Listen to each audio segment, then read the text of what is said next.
आज हम यहाँ बाड़मेर जिला मुख्यालय पर 17 दिन से औरण गोचर और सरकारी प्रायोजनार्थ की जो भूमि है उसके ऊपर भूमाफिया के द्वारा जो अतिक्रमण किया गया है उसको अतिक्रमण को मुक्त करवाने को लेकर के हम धरने पर बैठे हैं। लेकिन उसके बाद में भी जिला प्रशासन मतलब जिला कलेक्टर या कोई उनके नुमाइंदे हैं, उन्होंने आज दिन तक न तो कोई वार्ता की है, न उनके लिए कोई अतिक्रमण हटाने के लिए कोई प्लानिंग किया है और न उनके पास में प्लानिंग है। वो सिर्फ एक ही है कि जिन्होंने अतिक्रमण को चिन्हित करके नोटिस दे दिया है। नोटिस देने के बाद में वो कोर्ट में गए और कोर्ट में जाने के बाद उनका जो वकील है, सरकारी वकील है, वो सामने वाले पार्टियों से भारी मात्रा से पैसे लेकर और उनके पास में सेटिंग करके उनको स्टे करवा रही है, क्योंकि उनके पास में एक ही चीज़ है कि वो पूरी की पूरी एक भूमाफियों के दबाव में और प्लस यहाँ के जितने भामाशाह जो तथाकथित भामाशाह है, मैं उनको भामाशाह नहीं कह सकता हूँ क्योंकि उन्होंने सरकारी भूमियों को बेच करके वो भूमाफिया थे, भूमाफियों के सरगना थे, भूमाफियों के वो गुरु थे। उन्होंने जा करके ये सरकारी ज़मीनों को बेचा है, उनके जो गुर्गे थे उन्होंने ज़मीनें बेची है। उनके बाद में ये जिला प्रशासन के कोई भी अगर रिश्तेदार आते हैं, कोई उनके परिजन आते हैं तो उनकी बड़ी बड़ी होटलों में जाकर के मौज शौक करवाते हैं, घुमाते फिराते हैं, उनको गाड़ियों अरेंजमेंट करवाते हैं, उनके जो विदाई समारोह के अंदर लाखों रुपये के पार्टियां देते हैं। जब उनको एक भ्रष्ट अधिकारी का तबादला होता है तो बड़े बड़े उनके होर्डिंग्स लगते हैं। तो यही चीज़ हो जाती है कि हमारे पास में यहाँ कोई औरण और गोचर को हमारे जो पर्यावरण संरक्षण की बात करें तो उनके लिए कोई आगे आने को तैयार नहीं है। जो ये तथाकथित भामाशाह है, ये सिर्फ ये हमारी जो ये भूमि है, जो हमारी जिसे हम भारत माता के नाम से कहते हैं, धरती माता कहते हैं, उसके ऊपर कब्जा करके उनका चीरहरण करने के लिए बैठी है और उनके लिए बचाने का प्रयास किया जा रहा है। वैसे हमारे जिला कलेक्टर साहब की बात करें तो ये ऐसा मैंने भ्रष्ट अधिकारी, मैं एक आरटीआई एक्टिविस्ट होने के नाते मैंने कई अधिकारियों के मैंने आरटीआई मांगी होगी, कई विभागों से मैंने सूचनाएं मांगी होगी, लेकिन इन जिला कलेक्टर के जो हमारे सामने दस्तावेज निकल कर आए हैं उनके पास में ये कहा जाता है कि ये भारत के अंदर 7वीं रैंक प्राप्त किया था आईएएस अधिकारी है यूपीएससी में। लेकिन मैं कहता हूँ भ्रष्टाचार के मामले में और फर्जी दस्तावेज तैयार करने में ये भारत में इनको फर्स्ट रैंक देना चाहिए, क्योंकि ऐसा अधिकारी मैंने कोई जगह नहीं।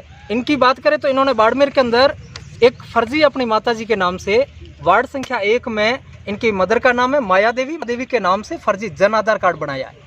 अब उस जन आधार कार्ड कोई कहेगा कि ये आधार कार्ड बना सकता है, तो मैं कह सकता हूं कि कलेक्टर साहब अगर यहाँ महीना से जाए तो आधार कार्ड खुद का की पत्नी तो बना सकते थे, लेकिन माता और पिता के नाम से नहीं बना सकते। इनके जो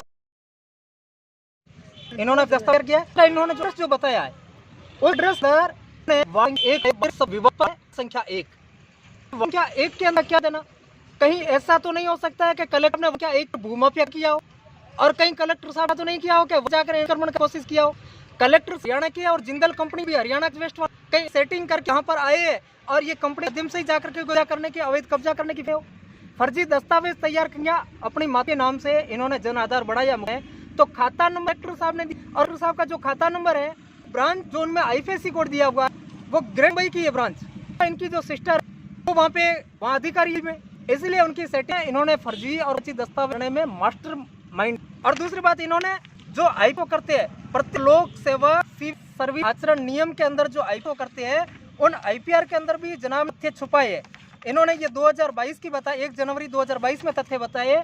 इनमें इन्होंने बताया इनके पास है न पास जमीन है, कुछ भी मतलब इनकी प्रॉपर नील बटा नील है, बस कुछ है। बड़े तो हम रोड के ऊपर बैठे तो कम से कम पास में टेंट लगा है, कलेक्टर साहब ने वो भी शो नहीं किया, इसमें वो भी नहीं है। दूसरा, अगर ये 2022 का 1 जनवरी 2021 में है इनके पास, 1 जनवरी 2020 में भी नहीं है इनके पास नील। लेकिन हमारे तथ्य निकल के आए कि इनके पिताजी प्रधान किसान निधि माध्यम से के पैतृक गांव हरिचंद्र मैन जिले के नारनौल तहसील के अंदर एक गांव पड़ता है शाहपुर के अंदर इनके पास जमीन है।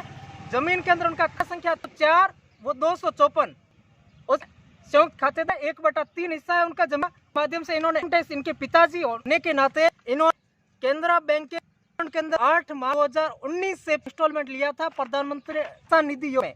उन्होंने 6 इंस्टॉलमेंट लिया, के बाद में सरकार ऑटोमेटिक उसे किया क्योंकि पिताजी इनकम टैक्स है और यही जर में इसमें रखा है पिताजी की जो आपको 5 लाख अधिक बनती है, वार्षिक पक्ष से अधिक होती है, वो इन योजनाओं का लाभ नहीं ले रही है। कलेक्टर साहब ने भी महारत कर रखी है।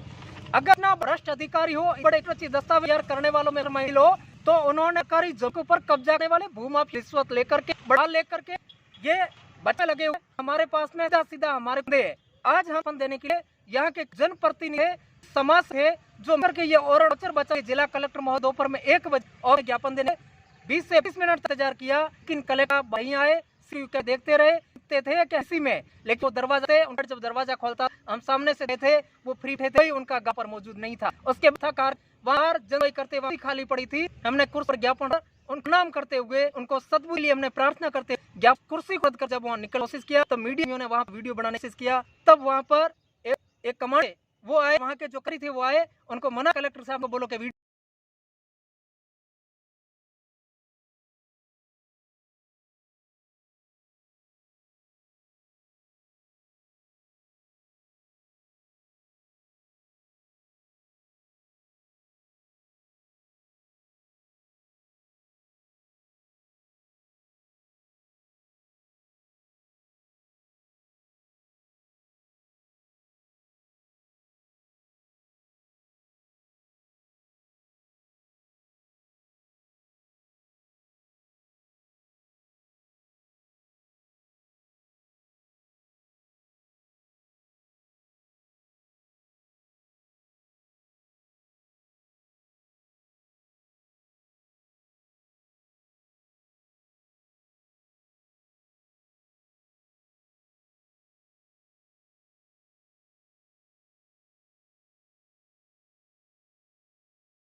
कमांडो के आने के बाद में उन्होंने कलेक्टर साहब ने दूसरे कर्मचारी को कहा कि उस मीडिया वालों को यहाँ बुला के लाए। तब हमने इनका विरोध किया कि अगर यहाँ से मीडिया वालों की आवाज़ दबाने के लिए हाईजैक करने की कोशिश जो कलेक्टर साहब कर रहे हैं ये गलत है, क्योंकि कलेक्टर है वो जनता का सेवक है, वो नौकर है ना कि मालिक है। उस कलेक्टर को बाहर आकर के सुनवाई करना चाहिए। फिर कलेक्टर साहब ने कहा कि 4 लोग आकर के ज्ञापन दे सकते हैं। हमने उस विरोध में हमने 4 लोग नहीं गए, हमने कलेक्टर साहब को ज्ञापन नहीं दिया, हम बाहर रखे गए। मैं अब ये कहता हूं कि बाड़मेर के जनप्रतिनिधियों से, बाड़मेर के लोकप्रिय विधायक से, बाड़मेर के मंत्रियों से, ये राज्य सरकार के अंदर जो प्रतिनिधित्व करने वाले बाड़मेर जिले के जितने भी है उन सभी से कहते हैं कि ये बाड़मेर के वार्ड संख्या 1 में इसने फर्जी तरीके से जन आधार बनाया है। उसके अंदर अपने माता के जो अपनी कलेक्टर साहब ने अपनी पत्नी की माता की जगह नाम है वो अपनी माता का नाम लिखाया है। कलेक्टर साहब ने अपने पिताजी के माताजी के नाम जगह अपनी पत्नी का नाम लिखाया है। पूरा का पूरा इसमें झोल रखा है। ये फर्जी दस्तावेज तैयार किया है, वो विवादित वार्ड संख्या 1 में दस्तावेज तैयार करवाए है। तो ये रिश्ता माननीय लोकप्रिय विधायक साहब, गौ सेवा आयोग के अध्यक्ष साहब और कलेक्टर साहब का ये रिश्ता क्या कहलाता है, इसके ऊपर हमें कई संदेह पैदा करते हैं, कई सवाल खड़े होते हैं। क्योंकि हमारे गांव सियाणी के अंदर 26 अप्रैल के दिन अतिक्रमण हटाने के आदेश हो चुके थे, पुलिस का जाब्ता तैनात कर दिया था, पूरी 11 बजे अतिक्रमण हटाने की प्रक्रिया होगा और अचानक मॉर्निंग में 8 बजे कलेक्टर साहब मैसेज करते हैं तहसीलदार साहब को और एसडीएम साहब को कि आज अतिक्रमण नहीं हटाया जाए, इनको अलग से नोटिस देकर के इस प्रोसेसिंग में जाए, क्योंकि नोटिस पहले जो दिए हुए थे उसके बाद में नए सिरे से नोटिस दिला करके उनको कोर्ट में स्टे करवाने की प्रक्रिया में जाए। उसके बाद इन्होंने कुएं का स्टे दिला दिया, लेकिन दूसरे आगे दुकानें उनकी कल सुनवाई है, कल उसमें भी उनका जो वकील था वो सेट हो गया है। क्योंकि आज मैंने उनसे बात करने का प्रयास किया, मेरे पास जो दस्तावेज था मैं जनता की तरफ से उनको देना चाहता था, लेकिन उन्होंने उस दस्तावेजों को नहीं देखा।